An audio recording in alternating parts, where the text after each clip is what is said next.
semuanya, perkenalkan nih kami dari kelompok 2. Kami di sini tuh bakal ngejelasin ke kalian tentang perjalanan hidup, metode dakwah, terus pengaruhnya si tokoh ini ke dalam dunia pendidikan Islam. Nah, tokoh yang bakal kita bahas itu siapa?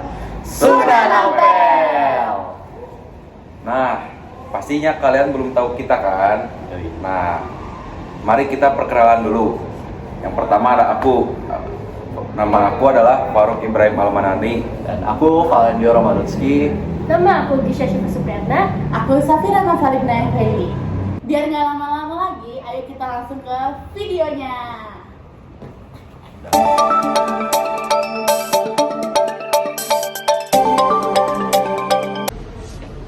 Assalamualaikum warahmatullahi wabarakatuh. Halo kalian yang lagi nonton. Kalian sudah pada kenal Sunan Ampel belum? Nah, kalau yang belum tahu, Sunan Ampel adalah seorang putra tertua dari pasangan Maulana Malik Ibrahim dan Dewi Chandrawulan. Sunan Ampel memiliki nama asli yaitu Ali Rahmatullah. Namun, sejak saat kecil, dia lebih dikenal dengan nama Raden Rahmat. Nah, beliau lahir pada tahun 1401 Masehi di Campa, dan beliau tutup usia pada tahun 1841 Masehi di Demak. Nah, kan beliau tutup usia tuh, beliau dimakamkan di bagian barat Masjid Ampel, yang kalau sekarang tuh keberadaannya ada di kota Surabaya. Untuk info lebih lanjut, kita akan lemparkan ke rekan saya. Nah, jadi kalian tahu nggak sih Sunan Ampel itu pertama kali datang ke Jawanya kapan? Terus beliau menetap di mana? Lalu sama siapa sih ke Jawanya? Nah, Sunan Ampel datang ke Jawa pada tahun 1443 Masehi. Lalu beliau pun menetap di Tuban. Dan beliau nggak sendiri datang ke Jawa, melainkan bersama adiknya yaitu Ali Musada, dan ditemani juga oleh saudara sepupunya yang bernama Raden Burere. Setelah cukup lama menetap di Tuban, beliau pun pergi ke kerajaan Majapahit untuk menemui bibinya, yaitu Dewi Sasmita Putri.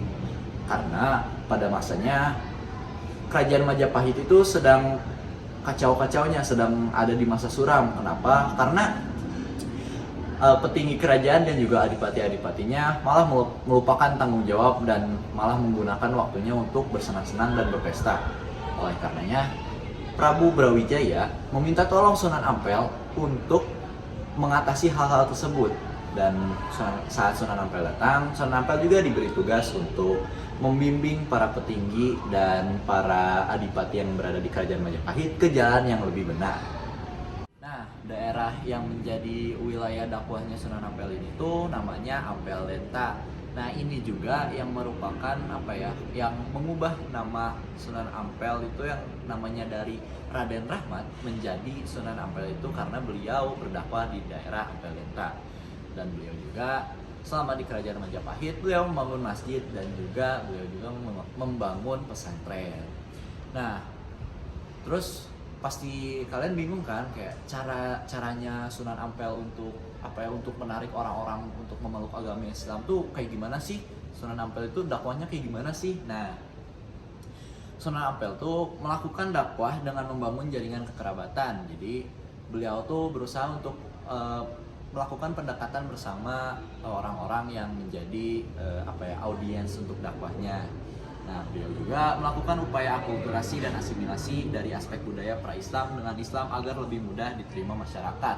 Mengetahui bahwa di masyarakat tersebut sepertinya akan sedikit sulit untuk menerima ajaran-ajaran baru, sehingga dilakukan akulturasi budaya untuk menyesuaikan dengan kehidupan masyarakat yang ada di situ.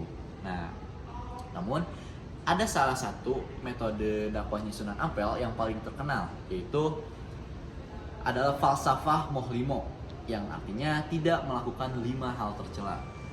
5 hal yang tercela ini menurut falsafah Mohlimo adalah yang pertama ialah moh main, tidak mau judi.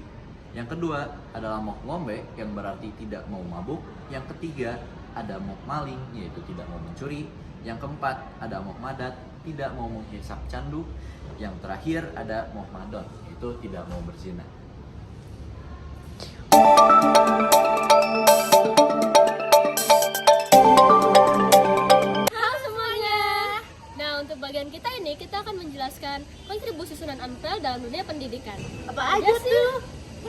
Check it out.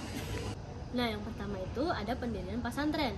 Sunan Ampel mendirikan pesantren sebagai pusat pembelajaran agama Islam.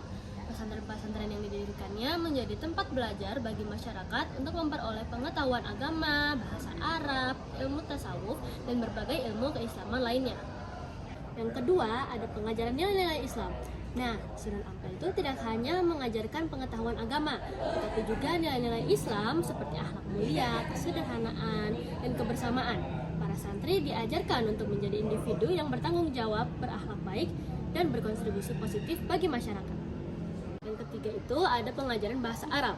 Sunan Ampel memberikan pentingnya pembelajaran bahasa Arab sebagai bahasa utama dalam memahami teks-teks keagamaan Islam. Belajar bahasa Arab di pesantren-pesantren yang didirikannya menjadi landasan penting dalam mempelajari ajaran agama Islam secara mendalam. Nah, lalu ada pengembangan metode pembelajaran. Sunan Ampel turut mengembangkan metode pembelajaran yang efektif dalam memahami dan mengamalkan ajaran Islam. Metode pembelajaran tersebut mencakup penggunaan kitab-kitab klasik, diskusi kelompok, pengalaman langsung dalam berbedah, dan pendekatan personal dengan para muridnya. Nah, lalu yang kelima ada penekanan pada kecerdasan spiritual. Selain pengetahuan akademis, Sunan Ampel juga menekankan pentingnya kecerdasan spiritual dalam pendidikan.